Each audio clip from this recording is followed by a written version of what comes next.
al paciente. ¿Por qué les digo esto?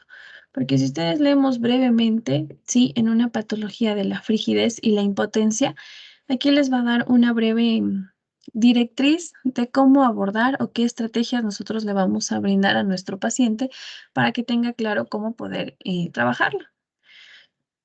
Entonces, ¿qué nos dice? Que las sesiones requieren de la participación de la pareja en lo que es la frigidez y la impotencia. La misma que interviene durante el proceso revisando los resultados de las tareas asignadas de la semana anterior, mientras el terapeuta brinda apoyo al progreso conductual.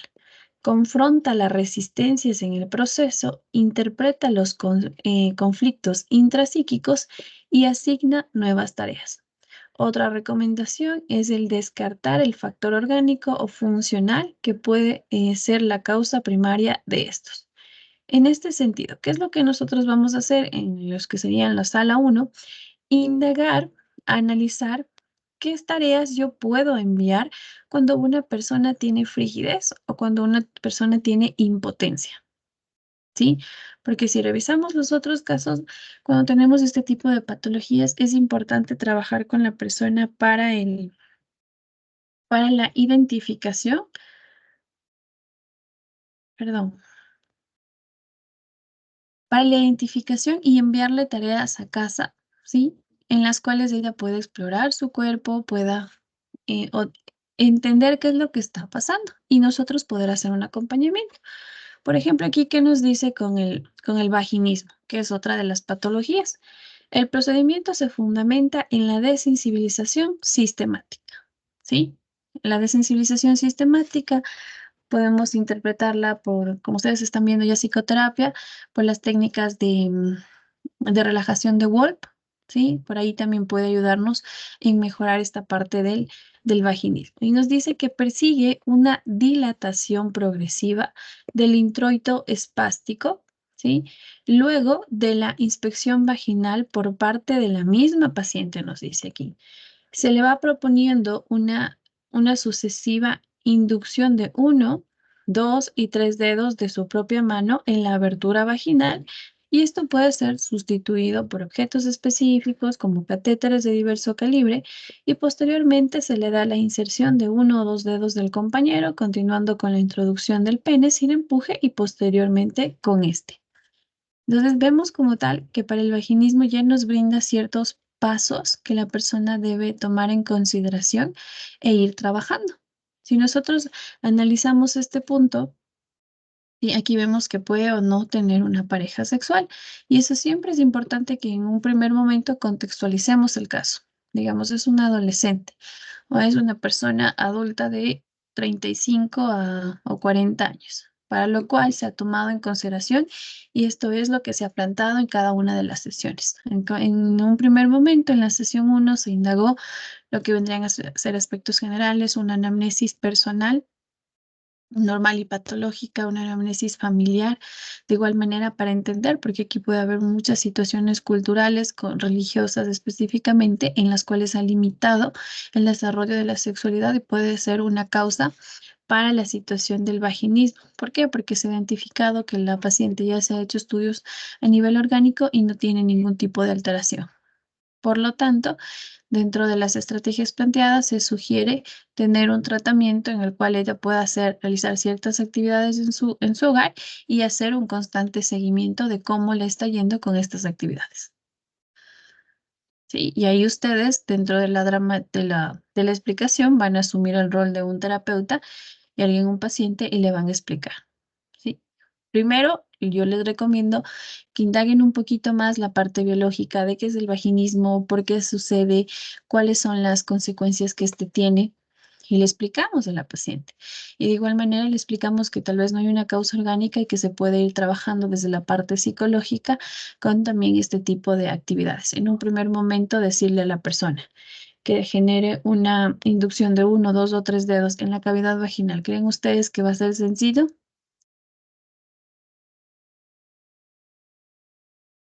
¿Qué dice?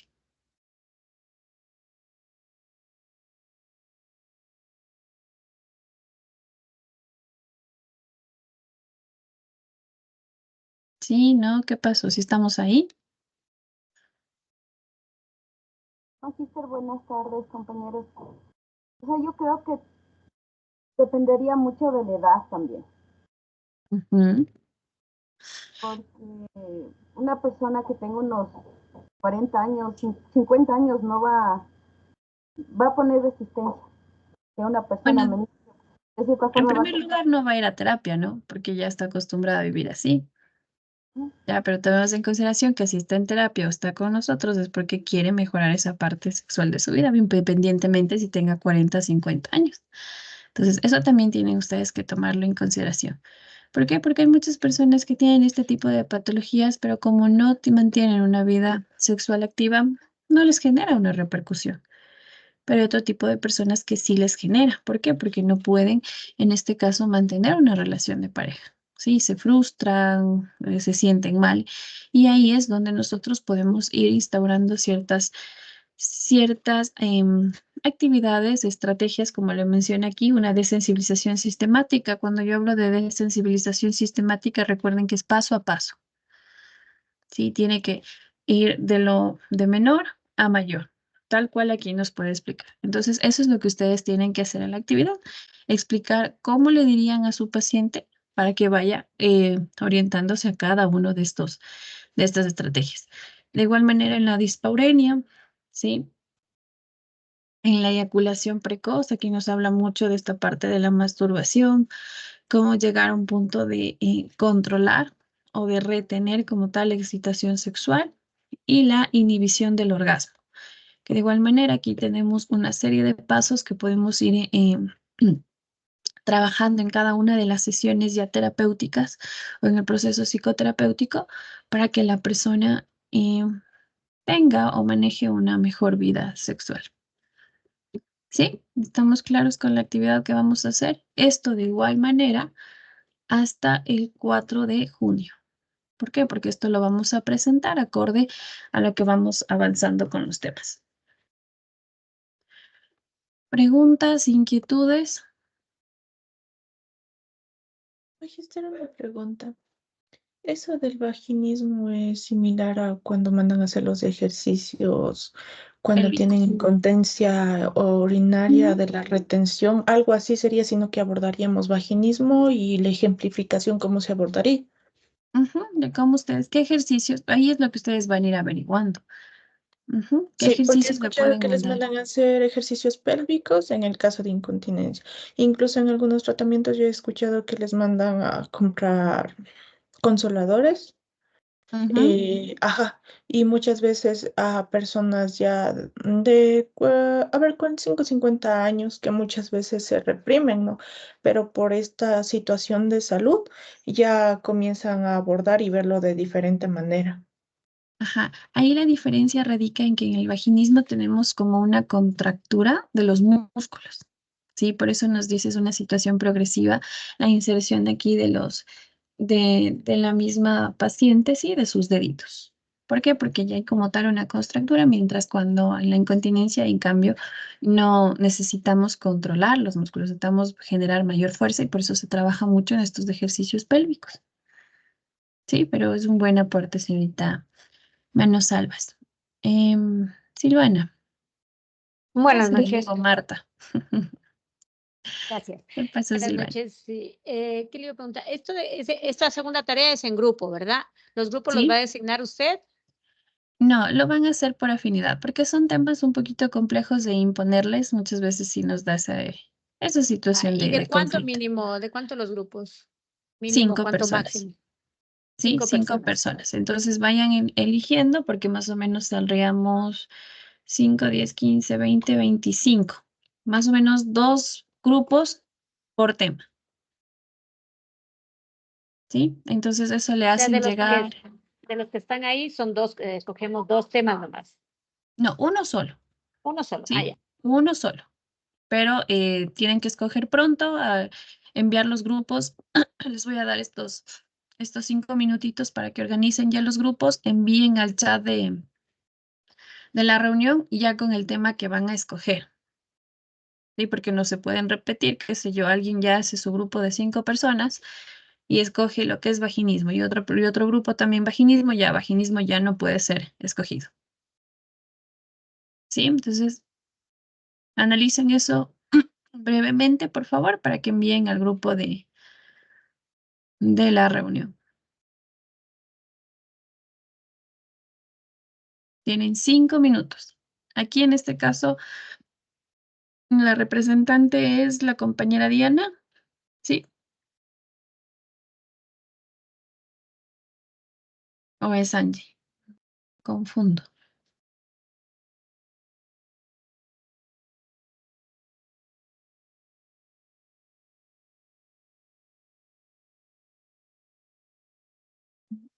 Mm.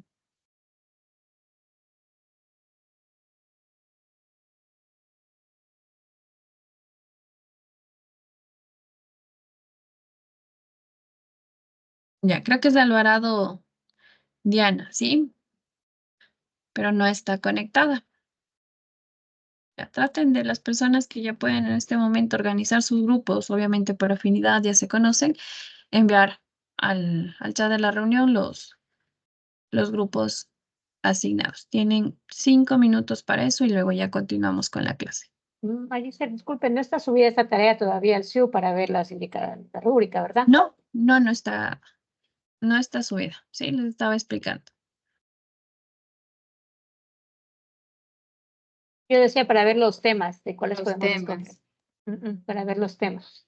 Ya les paso en este momento al chat, ¿sí? Gracias.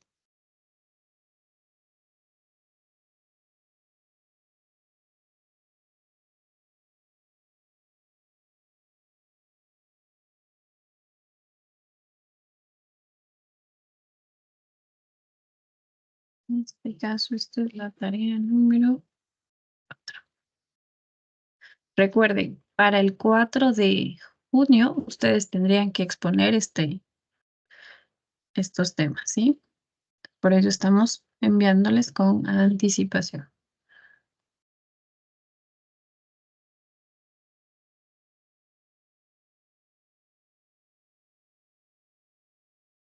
Ya les acabo de enviar la actividad para que revisen, por favor, brevemente y puedan ya organizar los grupos y seleccionar un tema.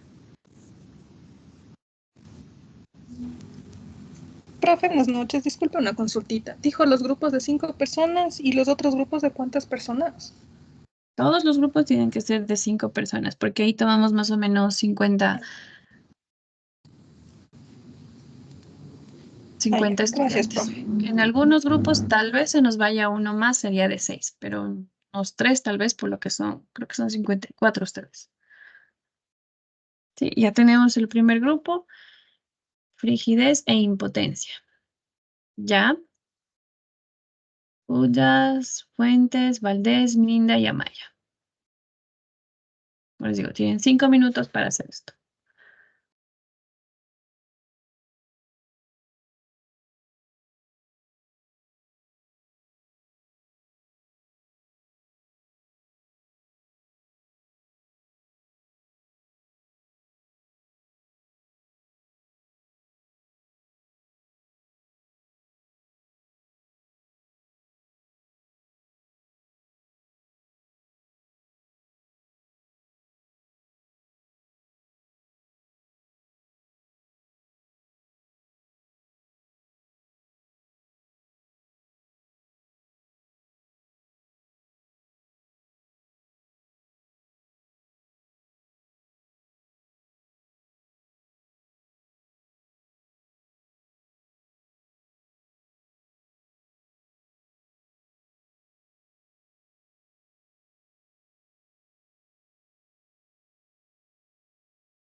Entonces faltaría solamente un grupo por definir, sí, porque están 9 grupos de acuerdo a lo que puedo visualizar.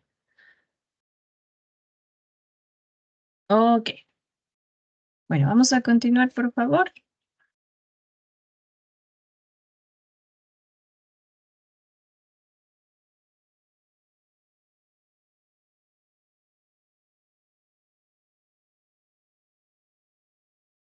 Ya. Bueno, dentro de lo que viene a ser ya lo que es la unidad 3, vamos a abordar temas de la salud sexual y la salud reproductiva. Como psicólogos es trascendental que nosotros tengamos conocimiento. ¿Por qué? Porque en cada uno de los espacios muchas veces vamos a tener que asesorar, psicoeducar en base a nuestra salud sexual y reproductiva. ¿Por qué? Porque el psicólogo es quien tiene las herramientas, quien tiene las estrategias o la técnica para poder brindar esta información que muchas veces es compleja o tiene que tener ciertas directrices cuando yo hablo con jóvenes, con niños o con personas ya adultas. Dentro de este punto, perdón, empezamos definiendo como tal qué es la salud sexual y reproductiva. Dentro de ello nos habla que es un bienestar, ¿sí? A nivel físico, mental, social, con todo lo que tiene que ver el aspecto de la sexualidad. Este tiene un único énfasis en la ausencia, no tiene un único énfasis en la ausencia de algún tipo de enfermedad o malestar, sino también que exista una salud desde un enfoque positivo y respetuoso de cada una de las relaciones sexuales o también de la identificación sexual de la persona. De igual manera, nos habla sobre la importancia de buscar la posibilidad de tener experiencias sexuales positivas, placenteras y seguras, que no haya coacción para las mismas, discriminación o algún tipo de violencia asociada. ¿A fin de qué? A fin de que la salud se logre, los derechos de las personas deben ser respetados y ejercidos en total plenitud. ¿Sí?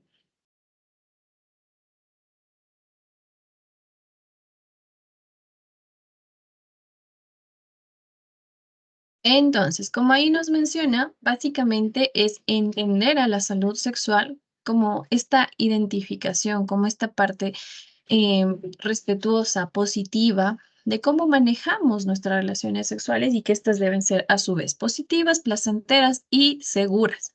No debe haber una violación de derechos, no debe haber discriminación y por lo tanto eso es algo que tenemos claro en ese sentido.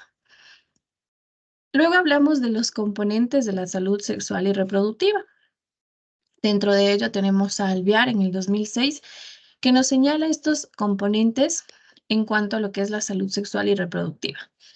Nosotros tenemos que facilitar o garantizar como tal a la población servicios de información, asesoría, educación y comunicación en materia de anticoncepción y salud reproductiva. ¿Esto qué quiere decir? Que las personas o la población como tal tiene derecho, ¿sí?, a acceder a este tipo de información y por ello dentro de los espacios o de los hospitales o de las fundaciones hablan mucho o trabajan desde la parte de la salud sexual y reproductiva. En cuanto a educación, además de servicios de atención a nivel prenatal, parto sin riesgo y posparto. De igual manera, eso es parte de la salud sexual y reproductiva, el que las personas tengan derecho a una asistencia digna, ¿sí? En la parte prenatal, en el parto y en el posparto. Podemos nosotros identificar que hace un tiempo específico, las condiciones de los hospitales eran deplorables. Entonces, no garantizábamos como tal una atención de calidad en cuanto a estos temas.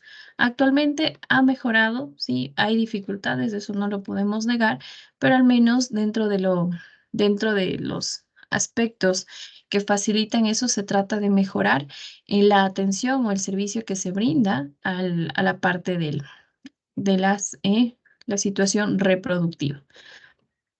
Cuidados de salud para los niños y niñas recién nacidos, acceso a métodos anticonceptivos que sean seguros y modernos. En el ámbito de la salud pública, ¿qué es lo que pasa cuando identifican que una adolescente, sí, o adulta ya de 18, 17 años ya tiene 2 hijos? ¿Qué es lo que hace el Ministerio de Salud Pública luego de atender el parto? Intensifica método Esterilizar. anticonceptivo. ¿Perdón? Intensifica método anticonceptivo o les ponen los, se me Exactamente. fue unos tubitos aquí. Implante o el DIU. El implante, ajá, el Ujú. implante o por lo general es el implante, porque ahí de las Ujú. pastillas y los otros métodos por general no se ocupa con ello. Exactamente. El hospital realiza un análisis, ¿sí? De cómo es la situación de la persona, sus condiciones y si ya tiene hijos anteriormente y como tal les genera o les, una vez que tienen toda la asistencia en el parto, les colocan este método anticonceptivo, obviamente con el consentimiento, abordando, sensibilizando y por lo general las mamitas en su momento dicen sí, colóqueme nomás. De igual manera, en la parte de querer hacer una cirugía para lo que es el corte de las trompas de falopio, lo que vendríamos a conocer comúnmente como, se me fue el nombre, Ligadura. es de la ligadura, ¿sí? Cuando la mujer ha tenido solamente un hijo, pero quiere hacerse la ligadura, ¿es posible o cómo es este proceso? No, magíster. Se habla con el paciente para recomendarle de que no realiza la ligadura por el tema de que tiene un hijo.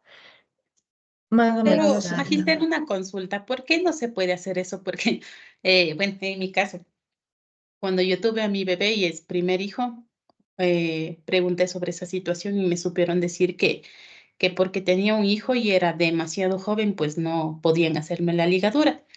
Pero yo creo, o sea, no es como una decisión de una también. Exacto. Ujú. Entonces Eso yo es quise, algo que pero se me trata dijeron de que no podían sensibilizar. hacer. Ujú. Eso es algo complejo, ¿no? Porque muchas veces la sociedad está acostumbrada, solo tiene un hijito, entonces puede tener más o va a querer tener más. Y muchas veces no toman en consideración el criterio que tiene la paciente. Y tal cual lo menciona la compañera Méndez. Sí, si ustedes le ven joven y tiene un primer hijito, pero ya quiere hacerse la ligadura, no le van a dar paso. Desde la parte médica le van a decir no. De igual manera,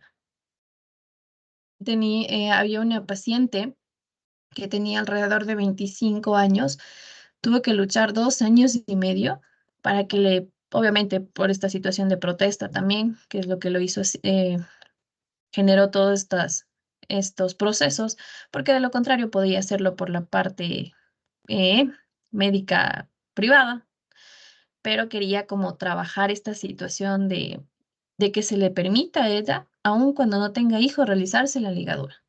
¿Por qué? Porque ella no quería tener hijos. Pero en los hospitales que le decían que no, que tiene 25 años, que luego, y los doctores le decían que luego se va a arrepentir, ¿sí? Que es muy joven para tomar ese tipo de decisiones, que venga luego. Entonces todo ello era una situación de incomodidad para esta paciente y decía, pero ¿por qué no respetan la decisión que yo tengo con mi cuerpo? Y si en un caso yo luego llego a arrepentirme, puedo adoptar. Hay otras maneras de ser madre. Entonces, ante esa situación o ante esa indignación, si viene ese paciente con ustedes, ¿qué le diría?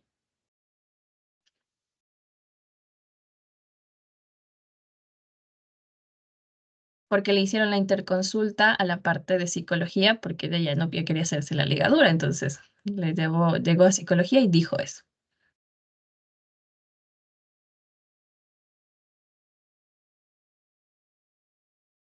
No entendí, ¿porque quería hacerse la ligadura o porque no quería hacerse la ligadura? Porque quería hacerse la ligadura. En ese caso ya En ese deriva de caso, psicología, si ya tiene la decisión propia y segura, ya sería decisión personal del paciente, magíster, porque me parece que en las privadas sí realizan.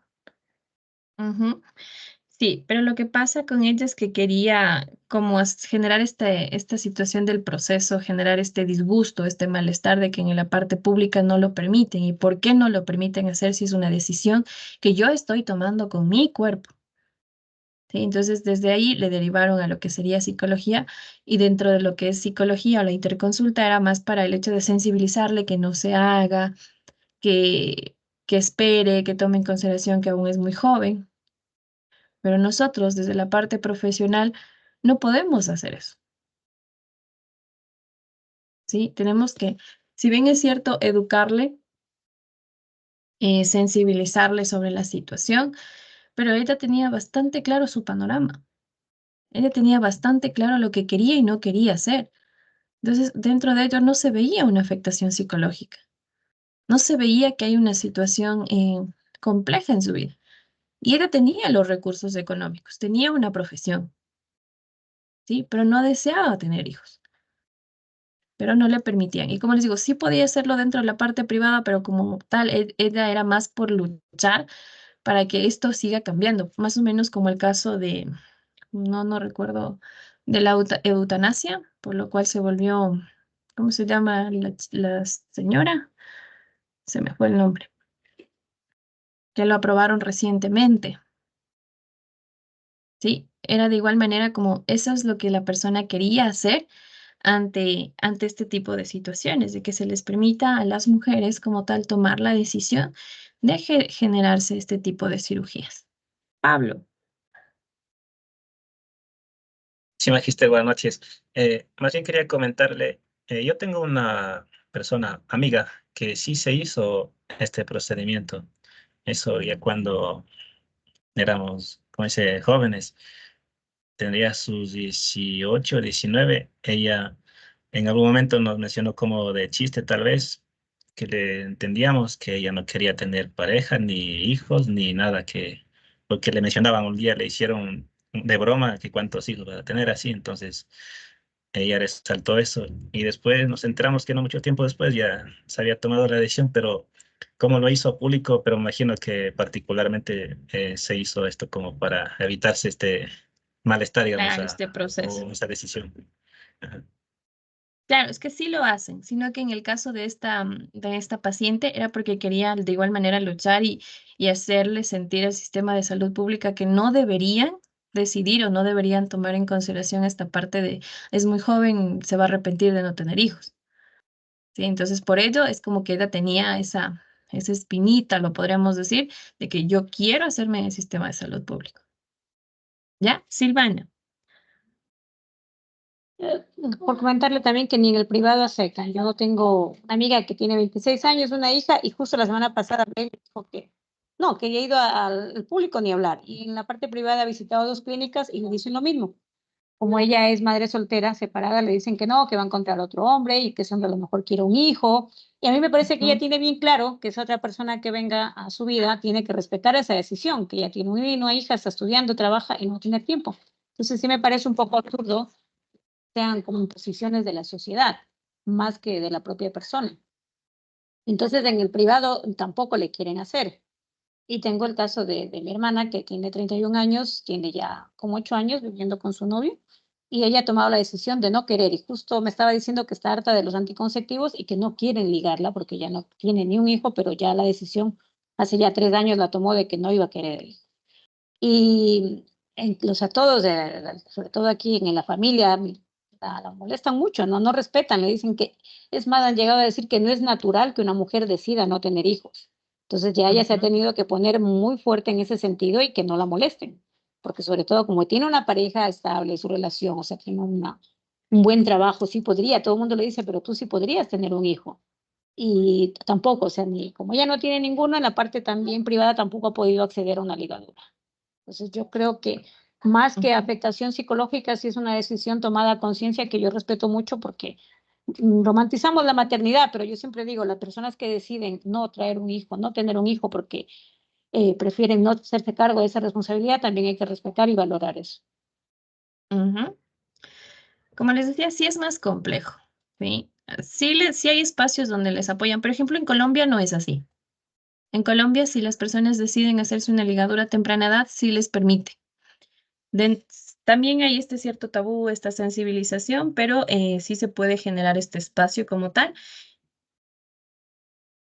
Y alguna vez comentaba con una compañera colombiana que se había hecho este proceso, ya tenía aproximadamente 21 años.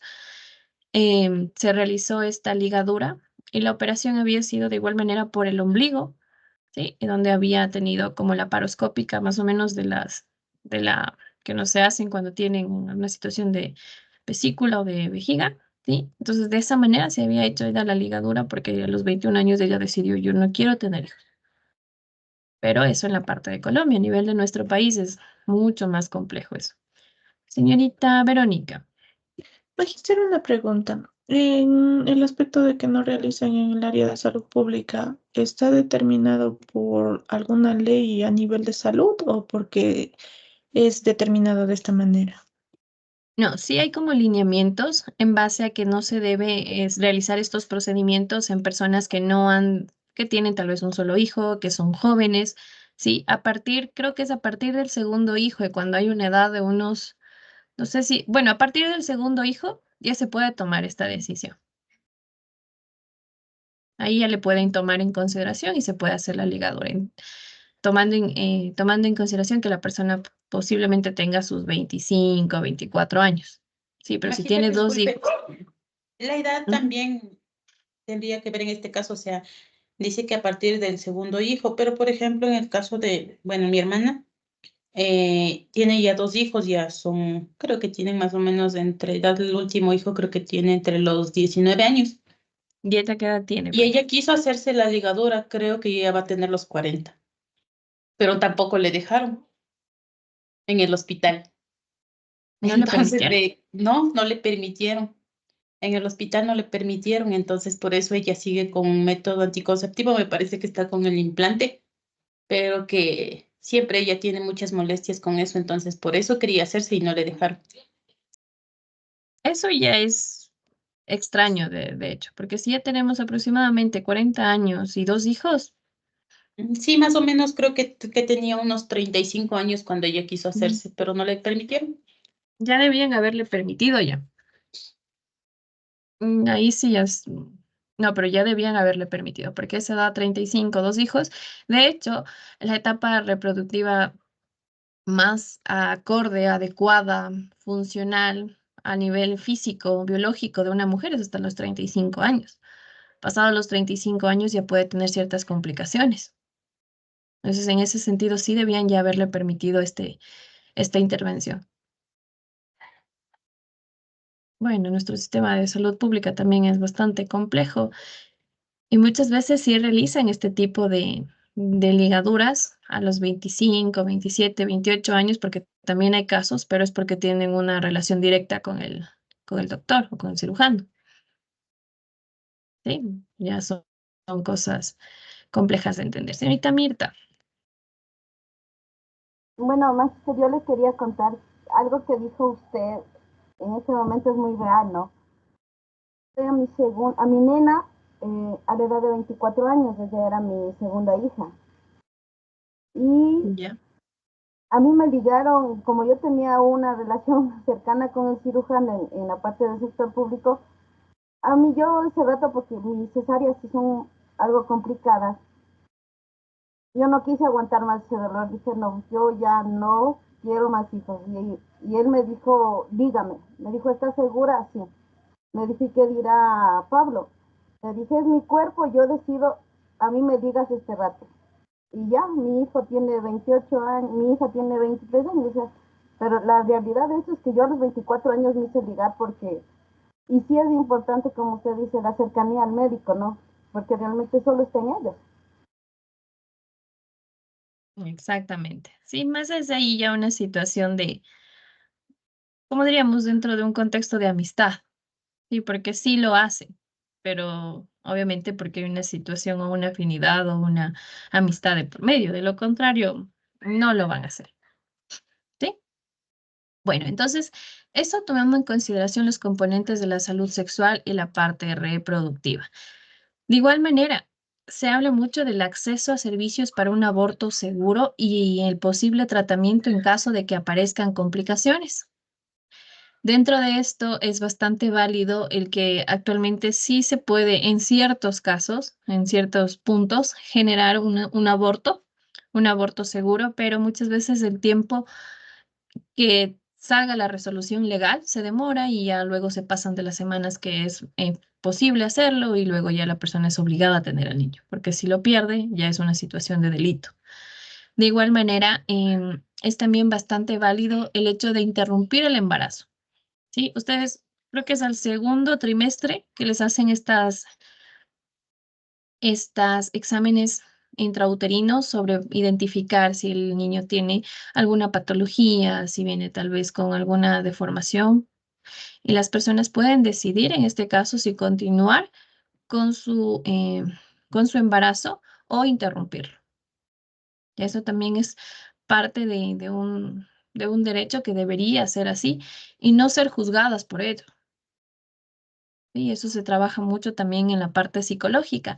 Antes de hacerlo, obviamente, siempre van a hacer una interconsulta a psicología. Después de la valoración de psicología, se va a dar un paso o una aceptación a este tipo de procesos. ¿Sí? Prevención, tratamiento en caso de fertilidad, en problemas de fertilidad, información, educación y asesoramiento acerca de temas de sexualidad, salud reproductiva, además de maternidad y paternidad responsables, ámbitos de actuación ubicados en la población juvenil, siempre están haciendo campañas, están trabajando procesos de sensibilización, la parte de los preservativos como dispensarios para que las personas puedan acceder. Desde las organizaciones que están en nuestro territorio, hacen kits. En este caso, estos kits que contienen una guía de bolsillo, contienen preservativos y números a donde acudir en el caso de tener algún tipo de inconveniente. Garantías de la participación de las mujeres en la toma de decisiones acerca de los diferentes servicios de salud sexual y reproductiva y procurar que existan servicios de prevención y atención en maternidad relacionados también a lo que es la violencia de género. De igual manera, eso es seguro, una interconsulta a psicología cuando se ha identificado que hay violencia de género. Vamos ahora a lo que son la anticoncepción, métodos y técnicas. Los métodos anticonceptivos son básicamente estos procedimientos cuyo propósito es prevenir un embarazo en las personas sexualmente activas. Recuerda, un método anticonceptivo es el procedimiento cual objetivo es prevenir un embarazo en personas sexualmente activas. Estos pueden ser usados por cualquier miembro de la pareja y los anticonceptivos existen un sinnúmero de gamas y pueden ser de tipo hormonal, no hormonal, transitorios, definitivos, basados en tecnología o en ciertas conductas. Dentro de esto es importante que nosotros podamos comprender, ¿sí? ¿Cuáles van a ser las características de un anticonceptivo, entre comillas, ideal? Porque siempre va a generar una repercusión. Puede ser que a ciertas mujeres les vaya muy bien cierto anticonceptivo, pero a otras mujeres tal vez les siente fatal. Entonces, siempre es importante ver las características. Y dentro de ello tenemos que trabajar en 5 aspectos, ¿sí? La aceptabilidad. Cuando yo hablo de aceptabilidad, hablo de parte de altos porcentajes de la población dentro de nuestro contexto ecuatoriano. ¿Qué método anticonceptivo tiene mayor aceptabilidad? La inyección, las pastillas. La inyección, las pastillas, ¿qué más? El preservativo. El preservativo. Exacto, el preservativo. ¿Qué dicen de la vasectomía? No es muy regular. No, sí, yo hace tiempo, no sé para qué ese trabajo, creo que era solo un 30%, no, menos del 30% de los hombres aceptarían hacerse la vasectomía. Y para el Estado representaría un costo mucho menos que una ligadura de trompas de mujer, porque es ambulatorio, porque o sea, tiene menos repercusiones que una ligadura. Pero es por el contexto, sí, eran cifras de Latinoamérica, me acuerdo. Pero por el contexto en el que vivimos, obviamente no se hace. Y se hacía la comparación con otros países europeos, entonces al revés, el 70% de los hombres se lo daría, más del 70%. Y yo recuerdo que el padre de mis hijos, a la final, ese fue el método que hicimos, porque a mí no me funcionaba ningún anticonceptivo. Entonces le hicieron la vasectomía. Y el día que le dieron la cita, era el turno era 57, eran 60 hombres haciéndose la vasectomía ese día. O sea, entraba 20 minutos, entraban 20 minutos y salían. Salen Entonces, caminando como si nada. sí, salen caminando. O sea, porque él me acuerdo que era el turno 57 porque eran 60 hombres para ese día y nos habían llamado como a las 4 de la tarde. Entonces, la demanda es muchísimo, muchísimo y justo inclusive cuando nosotros ya fuimos a la consulta y le dijimos, mira, no más, ahorita sí necesitamos, y fui yo por ligarme yo, la verdad. Fui yo a pedir, entonces el doctor mismo le dijo, no, tú no. Le dijo, si en verdad ya no quieren más, dijo, entonces háztelo tú más rápido. Y ese mismo rato le dio ya. y lo convencieron a él, o sea, a mí inclusive me dijeron, sal, espera afuera que vamos a hablar con él. Entonces después me enteré que lo más común es más bien convencer al hombre, convencerle a él, obviamente fue en España donde se lo hicieron. Pero aquí es esa la comparación, aquí sería más o menos un 30 y en Europa es un 70%. Ya, señorita Cóndor. Sí, buenas noches, Magíster. Acotando el tema, igual yo pasé también por una experiencia similar. Yo tengo 2 hijos y yo ya no quería tener más hijos. En mi casa conversamos con mi esposo que si ya sale todo bien y tenemos nuestros 2 hijitos, ya eh, yo me hacía la ligadura si es que yo daba luz por cesárea. Pero y si no, él se iba a hacer la vasectomía. Conversamos todo, porque igual aquí en mi casa también mi papá se lo hizo en contra de mi mamá, pero se hizo y también mis tíos. Entonces, mi esposo ya todo tranquilo, pero un día le conversó a la mamá y como la compañera decía, la sociedad le dijo incluso, no, mijito, si incluso pierdes la hombría. Yo me quedé, o sea, yo ese rato no le dije nada, la verdad. Yo después llegué a la casa y le dije, o sea, yo no tengo ningún problema. Le dije, yo decidí en no tener hijos y es que tú ya cambias de opción de lo que te dijo, todo lo que le dijo la mamá, porque le dijo muchas otras cosas más. Entonces, yo no tengo problema, le dije, y me dijo, no, ya hemos conversado y si es que sale como hemos pensado, yo me voy a hacer. Y sí, yo di a luz por parto natural y él se hizo, igual en contra de la mamá y de muchas personas que igual hasta ahora le molestan, la verdad. Exacto. Eso ya tiene que ver más con una situación de hombría, ¿no? De, ya no sirves, ya no eres un macho alfa, ya no eres un procreador, ya no eres lo que somos los verdaderos varones, ¿sí? Y es una situación cultural muy compleja. ¿Por qué? Porque atacar la hombría de un hombre es complejo para ellos, ¿sí? Más cuando vienen de culturas o de familias tradicionales machistas. Pero como tal cual ustedes lo mencionaron, es un proceso sumamente rápido, casi nada invasivo. Es básicamente como cauterizar, ya lo vamos a ver posteriormente, estos conductos en los cuales los pacientes tienen, creo que uno o dos, un punto les hace, ¿sí? Y ellos pueden, en este caso, tranquilamente, ya por consideración, se podría decir así, tienen un día de reposo, ¿sí? Y luego pueden hacer su vida tranquilamente normal, a la semana están como si nada. Obviamente luego tienen que hacerse un control del espermacida, creo, algo así. ¿Por qué? Porque les contabilizan el número de em, espermas que están segregando en cada una de las eyaculaciones. A De los igual 3 meses manera, del conteo. exactamente, de igual manera les mandan a tener como estrategia el que generen la masturbación, ¿sí? ¿Por qué? Porque es como para limpiar y dejar ya limpio todos estos conductos y que la persona ya no tenga la posibilidad de quedarse embarazada, ¿sí? Perfecto. Entonces, eso es básicamente con la aceptabilidad, ¿sí? Y ya vemos que en nuestro contexto, lamentablemente, la vasectomía no es tan aceptada, pero por situaciones más de cultura, de hombría, de ego, básicamente. Cuando esto representa menos costos, menos alteraciones para la mujer. Y tomemos en consideración, la mujer para tener un hijo tiene que demorarse 9 meses, luego un proceso de recuperación, y el hombre puede hacerlo, ¿sí? Constantemente, puede dejar embarazado a 10 mujeres al mismo momento, en el mismo tiempo. Entonces sí se debería orientar mejor a quién se debe cuidar esta parte anticonceptiva. La inocuidad. Cuando nosotros hablamos de la inocuidad, estamos hablando de sin efectos adversos o que los beneficios superen a los efectos adversos. Es decir, aquí nosotros ya analizamos este punto, esta característica de acuerdo a cada uno de los pacientes. Por ejemplo, no puedo yo utilizar preservativos, ¿por qué? Porque me da una reacción alérgica al látex. ¿Ya? Entonces, eso, en lugar de favorecerme, me está generando un daño. No puedo utilizar inyecciones porque me genera una alteración hormonal. O no puedo utilizar pastillas porque tengo hipertiroidismo. Entonces, todo eso tenemos que nosotros analizar. ¿Por qué? Porque esos efectos adversos no deben ser demandantes o eh, no deben superar a los beneficios que en este caso me está brindando el método anticonceptivo. Accesibilidad, fácil de adquirir y de usar. Sí, por ejemplo, en accesibilidad podemos decir que el acceso a un preservativo es más sencillo, es más fácil, pero de igual manera muchas veces en los adolescentes hay este tabú, hay esta vergüenza de comprar como tal los preservativos.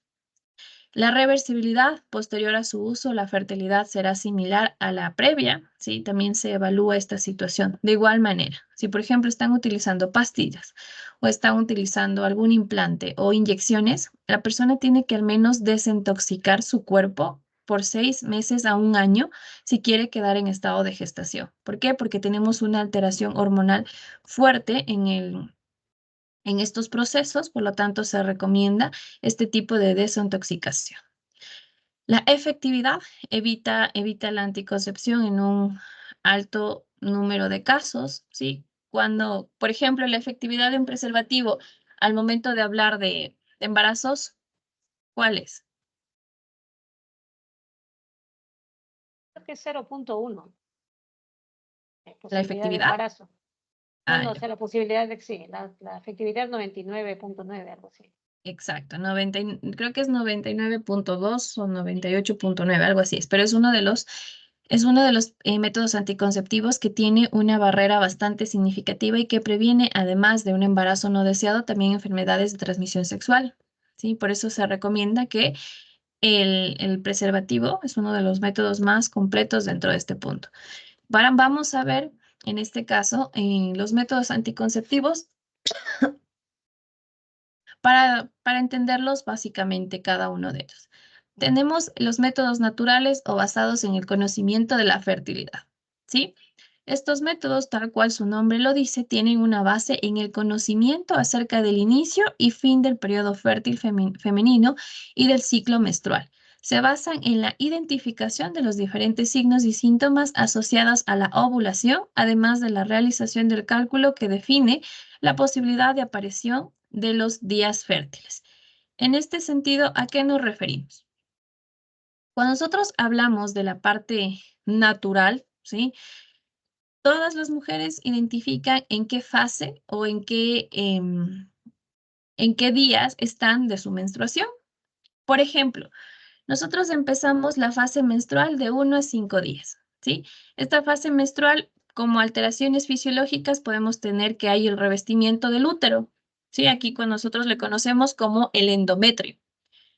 ¿Qué es lo que pasa? Se desprende y se expulsa a través de la vagina y es lo que conocemos comúnmente como un periodo menstrual o la menstruación. Es este desprendimiento que tenemos del endometrio. Esta, este proceso, cuando la mujer está en este periodo que puede durar de 1 a 5 días, hay como tal una disminución en los niveles de hormonas, ¿sí?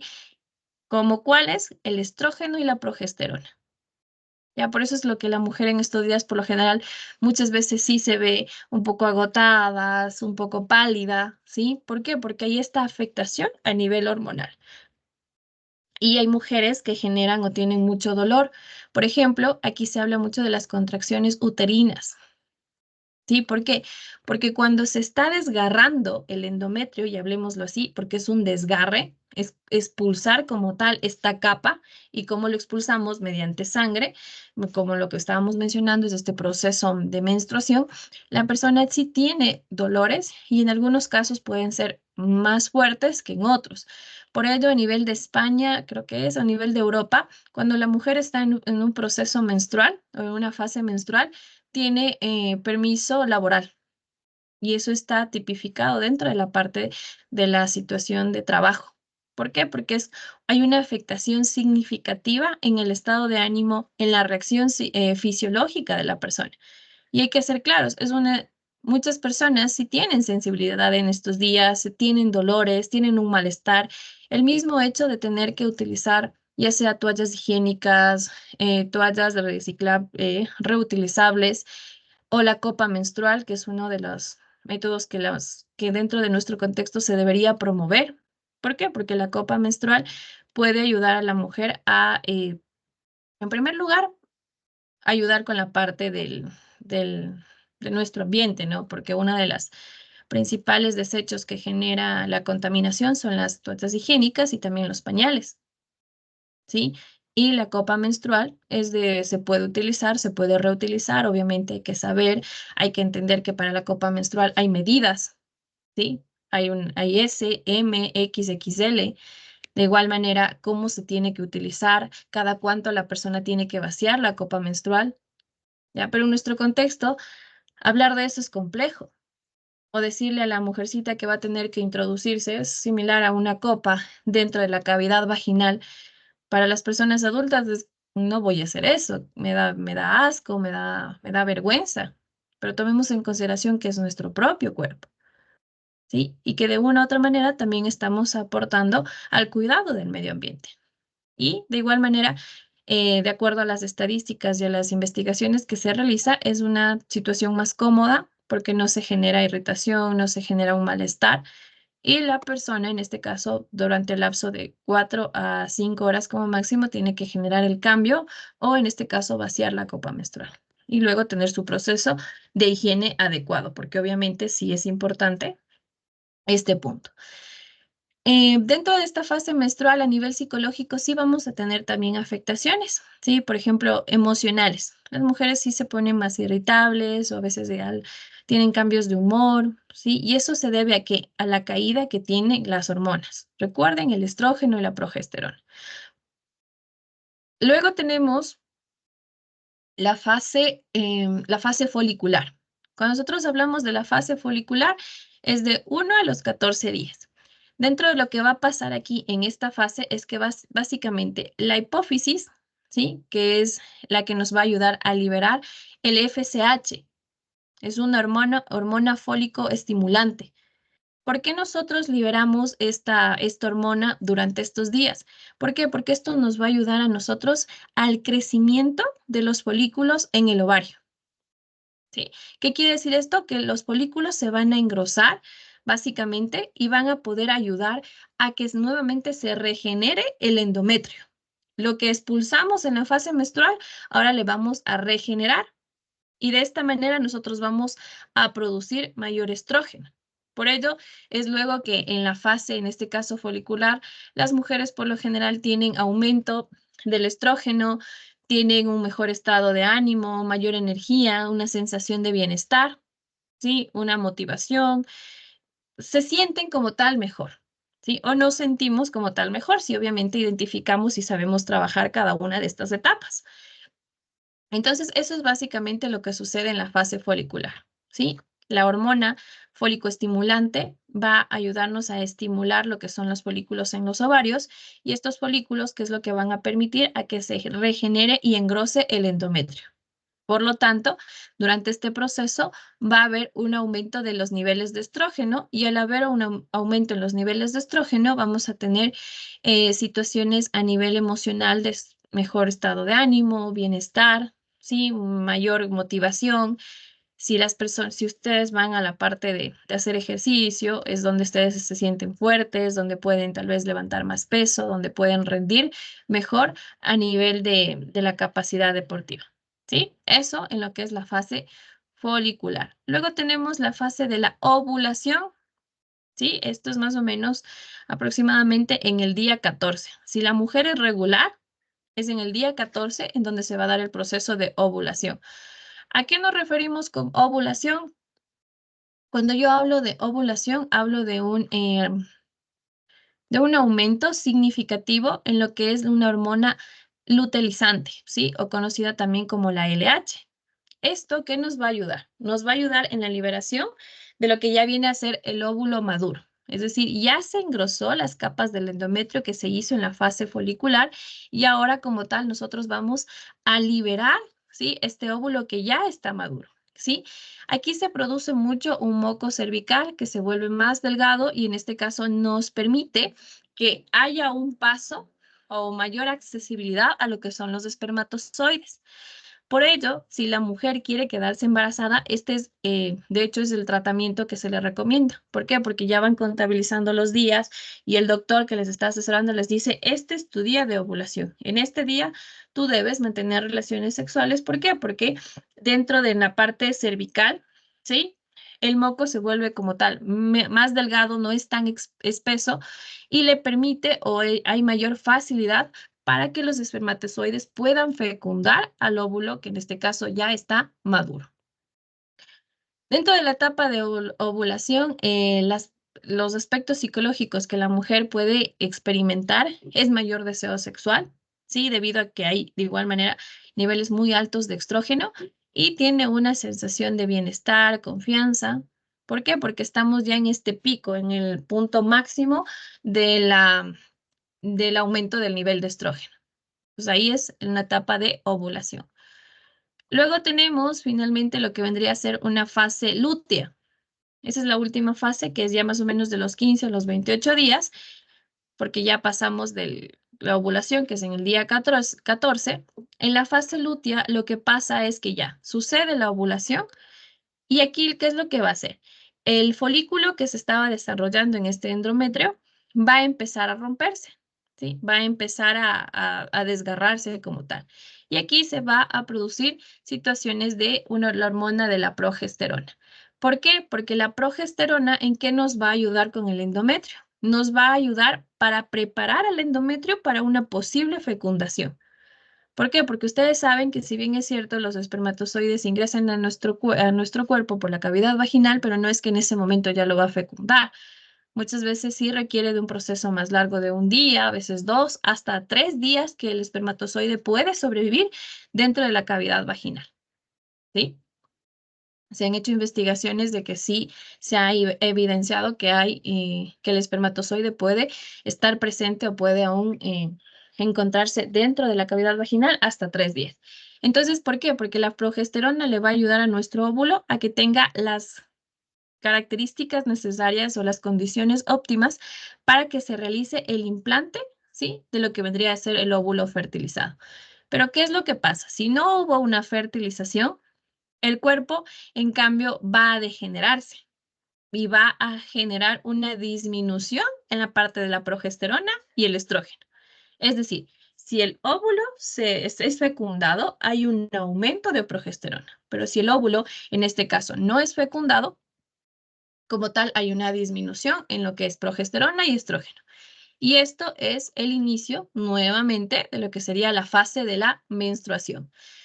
Dentro de este punto, de los 15 a los 28 días, las mujeres, como está bajando nuevamente esta parte de la progesterona y el estrógeno, pueden aquí presentar el famoso síndrome premenstrual, que es irritabilidad, ansiedad, depresión. Muchas veces hay la sensación de hinchazón, dolor al nivel de los senos, fatiga. ¿Sí? ¿Por qué? Porque hay una caída hormonal. Y de igual manera hay cambios de humor y menor tolerancia al estrés. ¿Sí? Entonces, en esta fase, como lo mencionamos, la fase lútea de los 15 a los 28 días, va a haber como tal esta alteración a nivel tanto físico como psicológico por lo que es la disminución en los niveles de progesterona y estrógeno. Entonces, todas estas afectaciones nosotros podemos ver en las 4 fases del periodo menstrual de una mujer. Entonces, desde ahí vamos identificando que también es bastante complejo, ¿sí? Y muchas veces es entender a mi cuerpo de cómo se siente en cada una de esas etapas.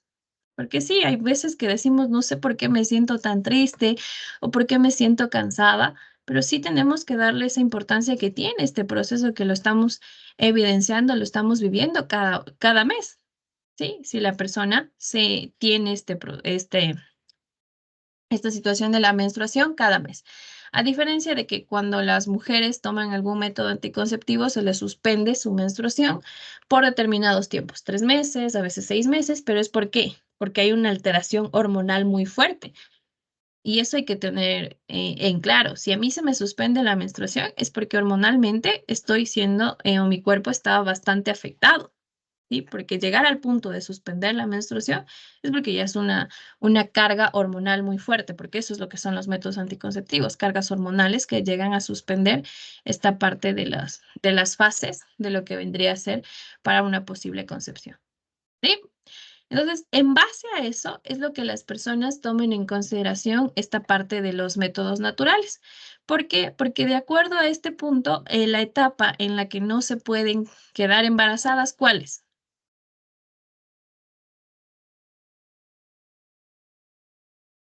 Es después de de la ovulación. ¿Ya? Después de la Antes y ovulación. después, sí, antes y después de la ovulación. Exacto. Antes o después de la ovulación. Lo que se habla es de que tiene que ser a inicios de lo que vendría a ser o termina la fase, en este caso, menstrual, ¿sí? Es decir, a los 4, 5 días, 7 días, pero también luego de lo que vendría a ser la ovulación, que vendría a ser a los 20 días, 23 días, 24 días. ¿Por qué? Porque ya hablamos de que el óvulo como tal ya está degenerándose o ya no tiene la capacidad para poder ser fecundado. Pero ojo, si nosotros no somos, y muchas veces las mujeres no son exactas con estas fases, puede haber un embarazo, en este caso, no deseado. Por ejemplo, la pareja mantiene relaciones sexuales, digamos que el día 14 es la ovulación, pero en el día 12 o en el día 11 yo mantengo relaciones sexuales. Eso es lo que se ha identificado, que el espermatozoide puede sobrevivir hasta 2 a 3 días dentro de la cavidad de la mujer, vaginal de la mujer, y por lo tanto puede llegar a fecundar. Y eso hay que ser bastante claro, bastante directivos, que no es un método 100% fiable. De hecho, es jugar con la suerte, básicamente, de si mi cuerpo está bien o mi cuerpo está mal. ¿Sí? Dentro de los métodos anticonceptivos está el método de los días fijos. Se centra en observar las secreciones vaginales, ¿sí? Porque en ciertas etapas tenemos mayor secreción vaginal que en otras y eso también es parte de una normalidad. El método de la temperatura, que es observar los cambios de temperatura para determinar si ya está en un proceso de ovulación, ¿sí? ¿Por qué? Porque hay un cambio no específico o no significativo, pero mínimo en la parte de la temperatura. El método de Billings, que es la observación del moco cervical a lo largo del ciclo. El método es sintotérmico, perdón, que combina la observación de las secreciones con la medida de la temperatura basal. Y también el método del ritmo, que es la observación de los ciclos menstruales para detectar o tener claro cuándo van a ser los días fértiles, que este es el que más se suele utilizar, ¿sí? El método del ritmo. Cuando yo sé que mi pareja está en sus días fértiles y por lo tanto yo no puedo mantener una relación sexual. ¿Sí? Esos son básicamente los métodos naturales. Luego tenemos los métodos de barrera. Como su nombre lo indica, ¿sí? Va a generar una barrera. ¿Por qué? Porque dentro de ellos son un conjunto de medios tanto físicos como químicos, cuyo objetivo es evitar el contacto entre fluidos genitales al momento de mantener relaciones sexuales. De esta manera vamos a evitar que el óvulo se encuentre con el espermatozoide. Cuando nosotros hablamos de estos métodos de barrera, sabemos que los preservativos, ¿qué tienen? ¿Por qué?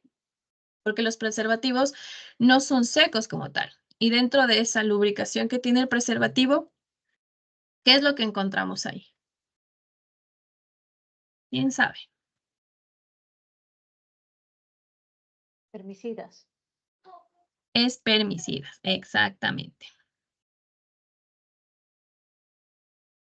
Ya, cuando hablamos de la situación de las espermicidas, sí, es que, ¿qué quiere decir esto? Que van a actuar en la vagina de una forma que inactive como tal a los espermatozoides previo al ascender a lo que vendría a ser el tracto vaginal. Dentro de este punto se habla que tiene una efectividad del 75 al 80%. ¿Sí? ¿Por qué? Porque hay también ciertos líquidos o ciertas sustancias que pueden generar esta situación de las espermicidas. ¿Sí? Pero también el preservativo tiene una cantidad mínima dentro de ello. El preservativo masculino es una funda de látex, en este caso, que se coloca sobre el pene previo a la penetración para que el semen no entre en contacto con la vagina. Y la efectividad es hasta el 95% si se usa correctamente. Sí, estamos fallando, no es en el 99 ni en el 98, es el 95%. ¿Por qué? Hasta para poder colocar un preservativo, nosotros tenemos que enseñarles a nuestros pacientes cómo hacerlo, y más si son pacientes jóvenes. ¿Cuál es una de las principales características que tenemos que visualizar al momento de colocar un preservativo? ¿Quién me dice? ¿Por cuál partimos? La fecha de caducidad, el que no esté con ningún agujerito en el preservativo. El abrir de manera adecuada. Hasta ahí llega, Magister. Ya, perfecto. Lo primero es la caducidad. Y tenemos que estar claros si la persona tiene que ver la caducidad. Luego, tienen que apretarle, ¿sí?, a la fundita del espermatozoide para ver que no haya fugas de aire, porque se ha identificado que muchas veces, en algunos casos, la persona dice es que sí me cuidé, ¿sí?, pero el preservativo tenía un agujero. Y aunque parezca de novela, parezca de película, hay personas que sí generan este tipo de, con agujas, este tipo de que se rompa el espermatozoide, ¿con el fin de qué? Con el fin de quedarse embarazada. Entonces siempre es importante enseñarles que tiene que estar en este caso, o no solo las mujeres, sino lo hacen los hombres también. Ah, sí me estoy cuidando, pero el preservativo ya tiene una falla. ¿Y es para qué? Para poder, en este caso, embarazar a su pareja. Entonces, tanto hombre como mujer tiene que, en este caso, visualizar que el preservativo tenga este aire interno, ¿sí? Y no se esté saliendo. Luego de ello, ¿qué es lo que hay que hacer? Hay que movilizarle el preservativo y abrirle por una ranura, ¿sí? No le voy a abrir como quiera, tiene que ser abierto por una ranura y luego poder sacarlo. De igual manera, se toma la punta del preservativo, se lo coloca en la parte inicial del pene y de ahí se va, en este caso, bajando el preservativo. De lo contrario, puede haber una mala colocación del preservativo y esto puede generar que posteriormente el preservativo, como no está bien colocado, se salga y genere un embarazo no deseado. Entonces, hasta ello es importante que nosotros eduquemos a nuestros pacientes porque muchas veces no lo saben, ¿sí? Y ocuparlo de manera negativa el preservativo puede llevar a tener afectaciones. Luego también tenemos el preservativo femenino. Ojo con esto, las mujeres también pueden colocarse preservativo. Se coloca dentro de la vagina cuando cuenta con 2 anillos, uno externo y uno interno. Y su eficacia es desde el 95%, de igual manera si se ocupa correctamente. Cuando hablo correctamente es de que igual haya una introducción adecuada, se plantee o se vea que tenga que no esté caducado, que no tenga algún tipo de alteraciones. Entonces, ahí de igual manera tenemos una efectividad del 95%. Estos, como les mencionaba, son los métodos de barrera.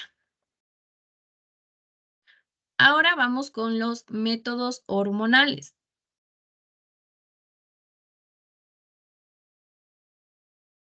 Perdón.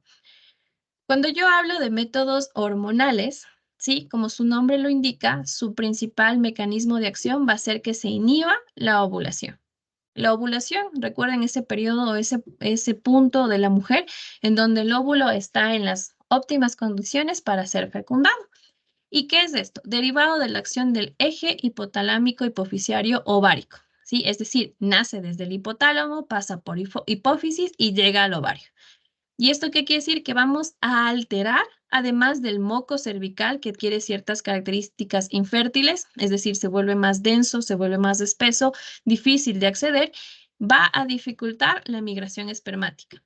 Altera los movimientos de las trompas que son necesarios para el avance de los espermatozoides y también modificación del endometrio, por lo cual este no se va a encontrar en condiciones para ser implantado. Porque recuerden, hay una mayor producción de estrógeno progesterona en donde el endometrio se va a engrosar y esto va a permitir también una fecundación. Pero si este proceso no ocurre, ¿por qué? Por la activación hormonal que las pastillas pueden generar en el eje hipotalámico hipoficiario ovárico, ¿sí? No va a tener las condiciones, porque como tal, nos afecta tanto el óvulo, ¿sí? La capa del endometrio, y también este moco cervical, que lo va a volver más espeso, va a tener unas características de atacar o de no permitir, como nos menciona aquí, una migración espermática.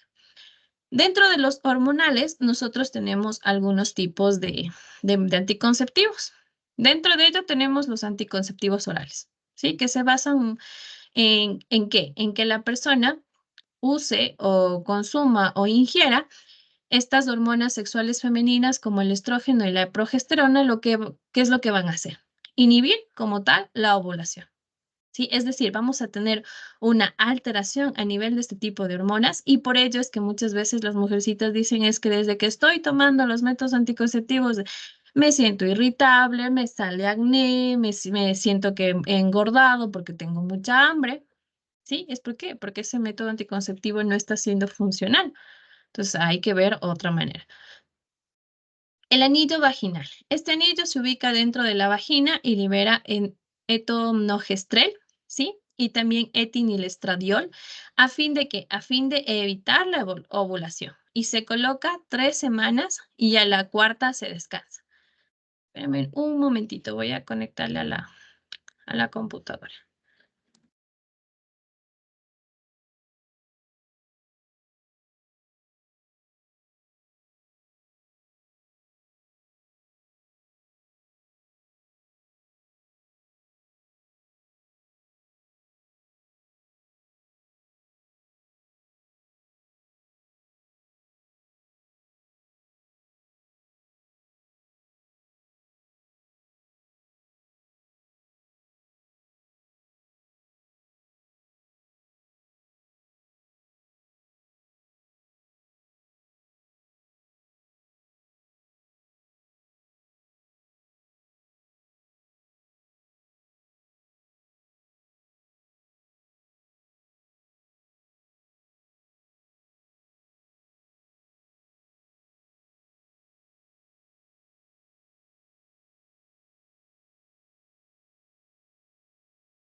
Entonces, continuando, ¿sí? Este anillo vaginal de igual manera va a ser funcional.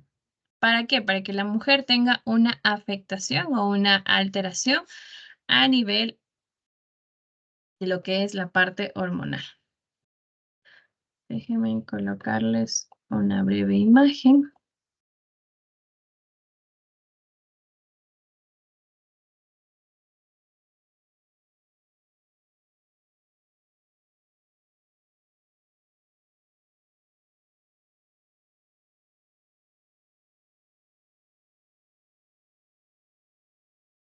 Ya, como tal, este es un anillo vaginal, ¿sí? ¿Qué es lo que, como ustedes pueden ver? Es básicamente un anillo, el cual es introducido, como podemos visualizar aquí. ¿Para qué? Para que desde la parte de la cavidad vaginal genere una afectación a lo que vienen a ser las trompas de falopio y en este caso a los óvulos, ¿sí? Entonces esto se lo coloca por determinados tiempos, dependiendo en este caso los días con el anillo aplicado, los días con la regla y nuevamente vuelve a aplicarse el anillo. Esto es una situación similar a lo que son las pastillas anticonceptivas. Molestoso, sí, por ello no es uno de los que más se utiliza en nuestro contexto, pero es una alternativa. Luego también tenemos el parche transdérmico. Son parches que se pegan en la piel durante 3 semanas y se descansa a la cuarta. Sí, es como un parche, pero que igual va a ayudarnos a alterar como tal la parte hormonal. Y es como las pastillas anticonceptivas. Luego lo tomo dentro de ciertos periodos y descanso en la fase que estoy, en este caso de menstrual. Y el implante subdérmico, perdón, que es un dispositivo en forma de bastoncito de plástico que se inserta a nivel subdérmico y desprende hormonas de forma lenta y prolongada, y los efectos duran entre 3 a 5 años. Si es solamente como un palito, es de 3 años. Si tiene como una situación de B o son 2 palitos unidos, es de 5 años. Esto de igual manera se lo inserta a manera de inyección en la parte del brazo no dominante de la persona, ¿sí? Y tiene que tener revisiones periódicas. ¿Por qué? Porque estas revisiones periódicas aseguran que no se haya roto, porque si la persona hace mucha fuerza o carga algo, esto puede romperse. Entonces la persona tiene que hacerse controles. No es una vez que se pone ya se olvida de ese método anticonceptivo. No, hay que hacer revisiones. De igual manera, el DIU, que es otro dispositivo intrauterino que libera progesterona durante 3 a 4 años. Cuando nosotros hablamos del DIU, vamos a verlo también aquí en imágenes.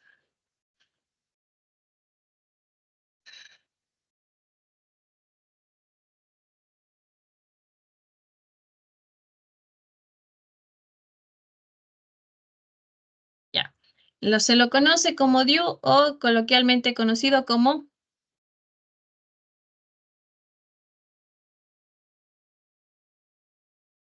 La T. La T. la T de Cobre. La T de cobre. la T de cobre, como lo saben decir, pues sí, que actualmente se le dice, en este caso, DIU. Tiene de igual manera distintas formas, ¿sí? Y se lo introduce en la parte, en la cavidad vaginal, pero sí se ha identificado que no, que tiene ciertas deficiencias en cuanto a la situación del embarazo. Y se ve que hay niños que de hecho nacen con la T de cobre en la cabeza o en la espalda. ¿Por qué? Porque el método falló. Entonces, si es un método que actualmente se prefiere, en este caso el implante, a el DIU específicamente, por la efectividad que el implante puede tener. Anticonceptivos inyectables. Estos pueden estar hechos, ¿sí? Estos pueden estar hechos de dos tipos de progestágenos durante 3 a 4 semanas y son combinados. Estos se inyectan en intervalos de 30 días. Dependiendo, hay anticonceptivos inyectables que son por meses, ¿sí? 3 meses, 6 meses o también por semanas, pero obviamente a mayor duración o más largo el tiempo, mayor es la alteración hormonal que estamos generando en nuestro cuerpo. La anticoncepción hormonal de emergencia, que son compuestos basados en estrógenos, progesterona y otras sustancias que evitan el embarazo posterior al coito sin protección. ¿Cuál es este?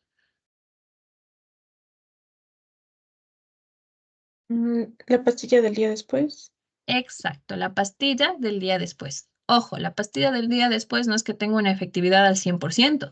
¿Por qué? Porque si ya se generó una implantación, muchas veces si hubo una situación de ovulación, lo que hace esta pastilla del día después es romper el endometrio.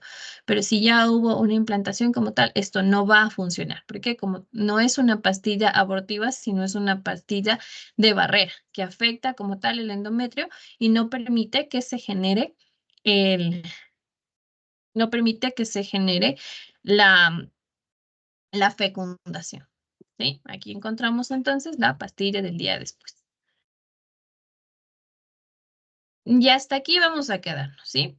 Que ya luego empezamos con los métodos quirúrgicos, lo que estábamos un poquito ya mencionando, que son básicamente estas actividades en donde nosotros vamos a bloquear ya de forma permanente y generalmente irreversible. ¿Sí? ¿Por qué? Porque aun cuando se dice que si el hombre se hace la vasectomía, puede en este caso recuperar, si se puede como restablecer los conductos, no se asegura que haya una efectividad.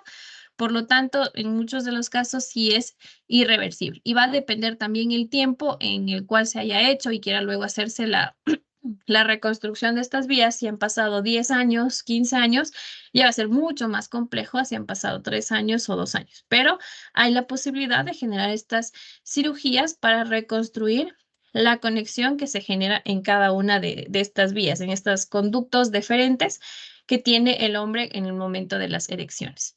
¿Sí? Pero hasta aquí vamos a quedarnos.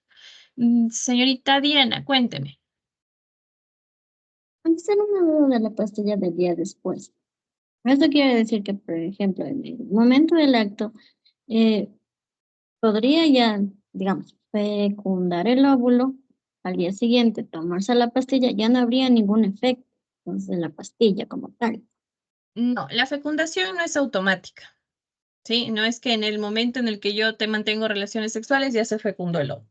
Lo que sí es importante considerar que cuando el óvulo ya está, estamos en una etapa de ovulación, la pastilla del día después puede fallar en la eficacia de destruir el endometrio, porque lo que hace es que destruye el endometrio y cuando se les asesora a las adolescentes que van a tomar esta pastilla, es que posiblemente su periodo se vaya a volver irregular. ¿Por qué? Porque es como forzarle, perdón, a que posteriormente tenga una fase menstrual.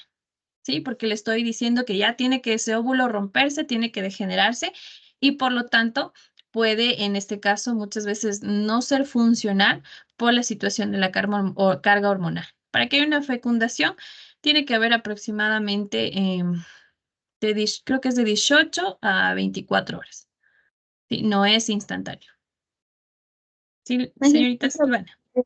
Un mito. ¿Qué tan cierto es que la eficacia de la pastilla después es 72 horas? Pueden tomarse hasta las 72 horas. Sí, de hecho, las indicaciones de la pastilla del día después dice, pero entre yo más distante me tome la pastilla del día después, es menor la eficacia. ¿Por qué? Porque muchas veces la fecundación, dependiendo de las condiciones, puede ya haberse dado, pero en algunos casos sí puede funcionar. Pero si queremos una eficacia de esta pastilla, tiene que ser dentro de las 24 horas. Eso sería lo ideal. Vale, gracias, Magister. Otra cosita, solo para hacer un recorderis. Por favor, nos ayuda revisando lo de los foros, de los compañeros que quedaron pendientes. Ya, todavía no he calificado porque todavía me encuentro tomando evaluaciones de lo que vendría a ser los compañeros con necesidades educativas. Por cierto, aquí está el señor Godoy. Sí, Magister, buenas noches. La evaluación está configurada para las 10 de la noche, ¿sí? Para poder conectarnos, por favor. ¿A las 10? Sí, a las 10 porque hasta ahora termino clases. Listo, Magister.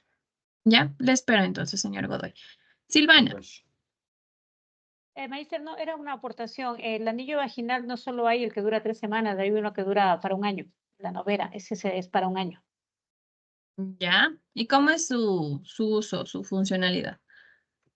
El uso es el mismo, sé que el otro, sino que no se lo retira, se lo deja y lo hacen más que todo, según lo que me explicaron hace años, porque existe hace varios años de esto.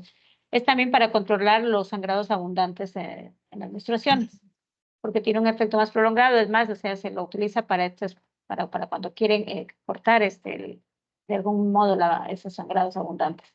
Es recomendado para eso también.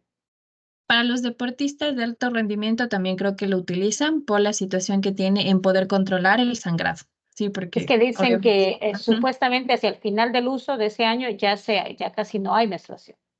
Ujú. Sí, sí, como que la detiene. Sí, perfecto. Gracias por la aportación, señorita Silvana. Bueno, ahí nos vamos a quedar. Luego continuamos con los métodos quirúrgicos. Este tema es bastante interesante, sobre todo para entender todas las posibilidades que tenemos en nuestro contexto. Sí, eso sería todo, estimados estudiantes. Una excelente noche.